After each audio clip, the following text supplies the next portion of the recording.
Hello everyone, আজকে আপনাদের জন্য আবারও নিয়ে এসেছি একটি নতুন ডায়াগ্রাম। এর মাধ্যমে আপনারা জানতে পারবেন কিভাবে single phase power supply with 3 phase line wiring diagram তৈরি করা হয়। চলুন দেখে নিই কিভাবে তৈরি করা যায়।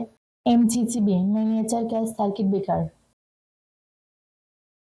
এনার্জি মিটার এক ধরনের বৈদ্যুতিক পরিমাপক যন্ত্র, যে যন্ত্রের সাহায্যে কোনো সার্কিটের বৈদ্যুতিক এনার্জির পরিমাপ করা হয়।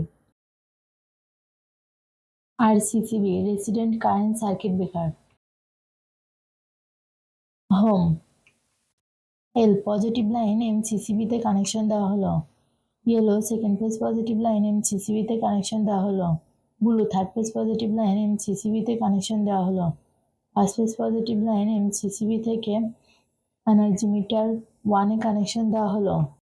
এনার্জি মিটার 2 তে কানেকশন দেওয়া হলো এবং third phase positive line energy meter 3 তে কানেকশন দেওয়া হলো। এনার্জি মিটার 1 থেকে আরসিসিবি 1 এ কানেকশন দেওয়া হলো। এনার্জি মিটার 2 থেকে second phase positive line RCCB 2 তে কানেকশন দেওয়া হলো।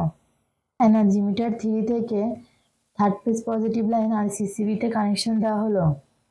নেগেটিভ লাইন এনার্জি মিটারে কানেকশন দেওয়া হলো। নেগেটিভ লাইন এনার্জি মিটার 1 এ কানেকশন দেওয়া হলো। এনার্জি মিটার 2 তে কানেকশন দেওয়া হলো।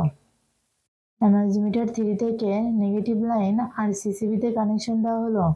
এনার্জি মিটার 2 থেকে নেগেটিভ লাইন আরসিসিবি 2 তে কানেকশন দেওয়া হলো। এনার্জি মিটার 1 থেকে নেগেটিভ লাইন আরসিসিবি 1 এ কানেকশন দেওয়া হলো। ফার্স্ট ফেজ পজিটিভ লাইন ও নেগেটিভ লাইন হোম 1 এ কানেকশন দেওয়া হলো। সেকেন্ড ফেজ পজিটিভ লাইন ও নেগেটিভ লাইন হোম 2 তে কানেকশন দেওয়া হলো।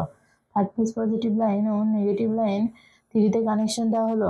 এই ডায়াগ্রামটি পুরোপুরি সম্পূর্ণ হয়েছে। এভাবে আপনারা আপনাদের বাসা বাড়ি অথবা কারখানাতে তৈরি করতে পারবেন। ধন্যবাদ।